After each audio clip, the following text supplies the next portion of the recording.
Let's look at some common do's and don'ts about the leg extension machine. Now, when you're looking at these kind of machines, you've got to look at them as an extension of your own body. So, one of the very common mistakes people make is when they're setting this piece of equipment up. This pivot point on the machine is actually directly correlates to the side of your knee.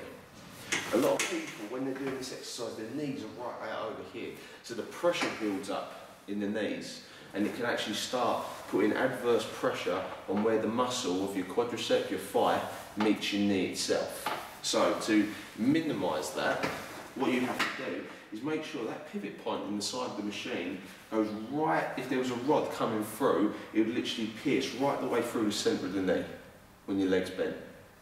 On the pad, make sure it ain't sitting on the foot, because if you're lifting quite a lot of weight, that can be a lot of pressure to the ligaments and tendons that go over the front of the ankle, and if you start overstretching them and start ripping and tearing them, basically making them disfigured, you'll end up with ankle problems and feet problems. So from there, make sure the pad's on the bottom part of your leg so you can actually pull your toes back.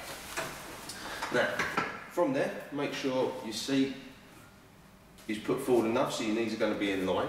Make sure this pad's up. From there, breathe in. Let's breathe out.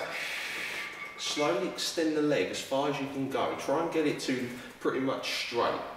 If you're lifting not a lot of weight, so it's light, but you can lift it pretty well, don't lock your legs out. You've got to control the movement all the way through.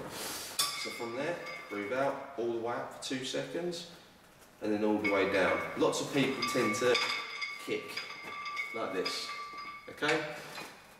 It's always better to go a little bit lighter and do a full range of movement, okay? Because this isn't dynamic training, this isn't functional training, this is isolations. You want to actually work the muscle through its full range of movement under pressure and under weight.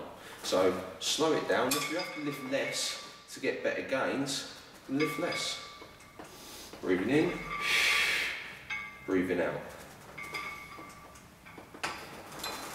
Okay, so give those, I hope that's helped you a little bit, give those little tricks a go, and that should aid you with actually improving your lifting technique on this one as well.